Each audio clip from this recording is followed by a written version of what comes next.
Right, thank you Gopi.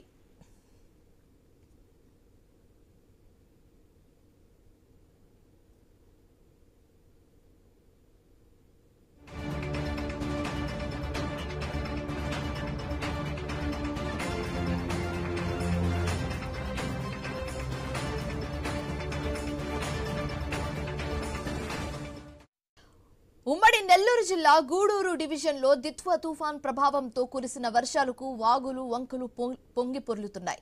Gudur, Manubolu, చిల్లకూరులో ఎగువ ప్రాంతాల నుంచి వరద వస్తుంది. పలు గ్రామాలకు రాకపోకలు స్తంభించాయి. పంట పొలాలు చెరువులను తలపిస్తున్నాయి. చెల్లకూరు మండలం తిప్పగుంటపాలెం ఉప్పటేరు వాగు ప్రవాహాన్ని అధికారులు పరిశీలించి ఆ గ్రామానికి రాకపోకలను నిలిపివేశారు.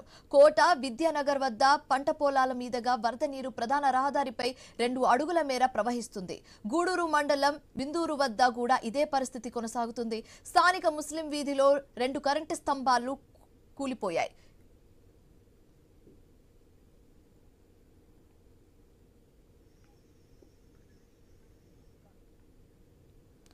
ఉమ్మడి నెల్లూరు జిల్లా గూడూరు డివిజన్లో దిత్వా తుఫాన్ ప్రభావంతో కురిసిన వర్షాలకు వాగులు వంకలు పొంగిపొర్లుతున్నాయి. గూడూరు, మనుబోలు, చిల్లకూరులో ఎగువ ప్రాంతాల నుంచి వరద వస్తుంది. పలు గ్రామాలకు రాకపోకలు స్తంభించాయి. పంట పొలాలు చెరువులను తలపిస్తున్నాయి. చిల్లకూరు మండలం తిప్పగుంటపాలెం ఉప్పటేరు వాగు ప్రవాహాన్ని అధికారులు పరిశీలించి ఆ గ్రామానికి రాకపోకలను నిలిపివేశారు.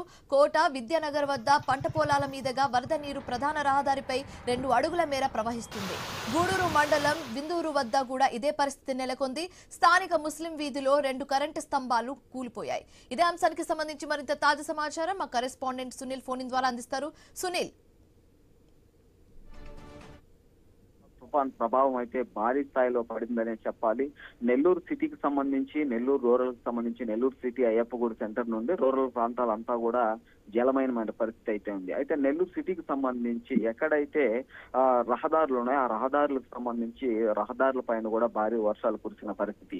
ఆత్మకూరు, ఇందుకూరుపేటకు సంబంధించి ప్రధానంగా చూస్తే ఇందుకూరుపేటకు సంబంధించి అరటి పంట పూర్తిగా దెబ్బతిన్న పరిస్థితి అయితే ఉంది. ఇందుకూరుపేటకు సంబంధించి కొంతమంది వరి రైతులు కూడా నష్టపోయిన పరిస్థితి. గూడూరు, సూలూరుపేట, వెంకటగిరి నియోజకవర్గాలకి ప్రధానంగా చూస్తే కూడా వరి పంటతో పాటు వాగులు వంకలు పొంగి పొరిలిన పరిస్థితి అయితే ఉంది. కొన్ని రహదారులు అటు నుంచి ఇటువైపు గ్రామాలకు వెళ్లే రహదారులు కూడా పూర్తిగా దెబ్బతినడంతో ప్రజలకు రాకపోకలు ఆగిపోయిన పరిస్థితి దాదాపుగా నెలకొందని చెప్పుకోవచ్చు. అయితే సూలూరుపేట నియోజకవర్గంలో ప్రధానమైనది సిసిటి సెజ్. ఈ సెజ్ కు సంబంధించి కూడా 100 కంపెనీస్ ఉన్నాయి. ఆ కంపెనీలకి జిల్లా వ్యాప్తంగా కూడా అక్కడికి ఉద్యోగ నిమిత్తం వెళ్తుంటారు. అలాంటి ఉద్యోగం వెళ్లే మార్గ మధ్యంలో కూడా దొరవాడ సత్రం వద్ద పెన్నా నది ఉంది. ఆ నదికి సంబంధించి కూడా అధికంగా భారీ స్థాయిలో కూడా వరద నీరు ప్రవహించడంతో రాకపోకలు బంద్ అయినాయి. బంద్ అవడంతో పాటు కూడా స్థానిక దొరవసత్వం తహసీల్దార్ అదేవిధంగా ఎస్ఐకి సంబంధించి కూడా రాకపోకలు నిలిపివేసిన పరిస్థితి అయితే ఉంది.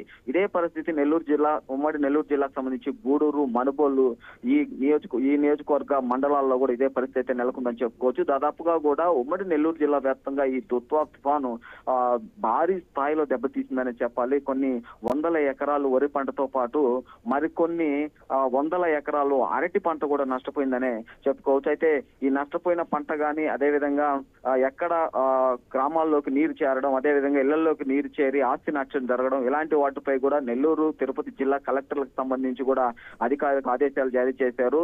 ఏ నియోజకవర్గం, ఏ గ్రామంలో అయితే ఈ వరదలు అధికంగా ఉండి ఇళ్లలోకి వెళ్ళడం, అదేవిధంగా పంట నష్టం జరిగిందో ఇవన్నీ కూడా రాష్ట్ర ప్రభుత్వానికి చేరేందుకు నివేదికలు తయారు చేయాలని జిల్లా కలెక్టర్ ఆదేశాలు జారీ చేశారు. ఆదేశాల ప్రకారం మండల స్థాయి అధికారులు కూడా నివేదికలు తయారు చేస్తున్న పరిస్థితి అయితే ఉంది. అయితే ఇప్పటికీ కూడా ఉమ్మడి నెల్లూరు జిల్లాకు సంబంధించి కొన్ని నియోజకవర్గ మండలాల్లో విద్యుత్ లేక రాత్రి నుండి